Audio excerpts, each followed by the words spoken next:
The Verify team wants to be a resource for you as we get closer to the 2020 election. We want to separate fact from fiction so you know what's real. Recently, a colleague came to us after finding out that she was registered not just in Maryland, where she lives, but Pennsylvania, where she used to live. Double registered. And it turns out she's not alone. All over social media, you'll find people posting about how they're registered in multiple states. So let's do a deep dive on the issue and verify. Is it legal to be registered in multiple states? How does this happen? And what are states doing to fix this? My name is Sophia Lynn Lakin. My name is Raul Macias. I'm David Becker. Here are sources for this one, a trio of voting rights experts. Let's start with Raul Macias from the Brennan Center for Justice, who says there's a pretty simple explanation here. So somebody could be registered in a state and then they move to a new state and re-registered about in that new state. It is pretty common. In fact, the latest data on this subject, a Pew report from 2012, found that at that time, 2.75 million people were registered in multiple states.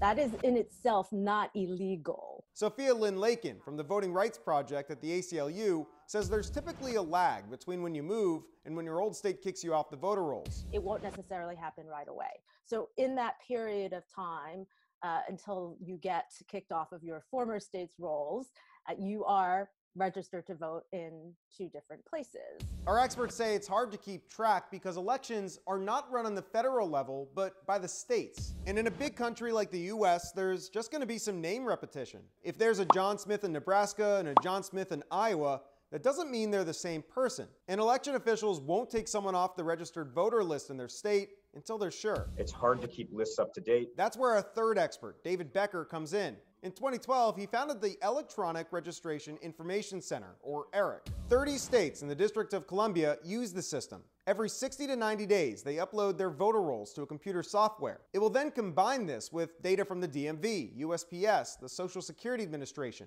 and identify matches between states. There's going to need to be multiple data points that match. It could be social, could be driver's license number, it could be email address.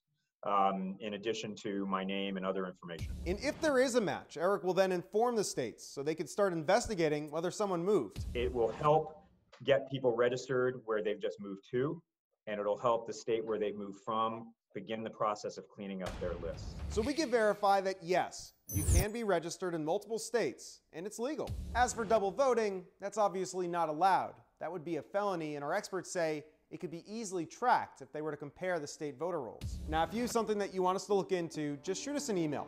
You can find us at verify@wusa9.com. With your Verify, this is Evan Koslof.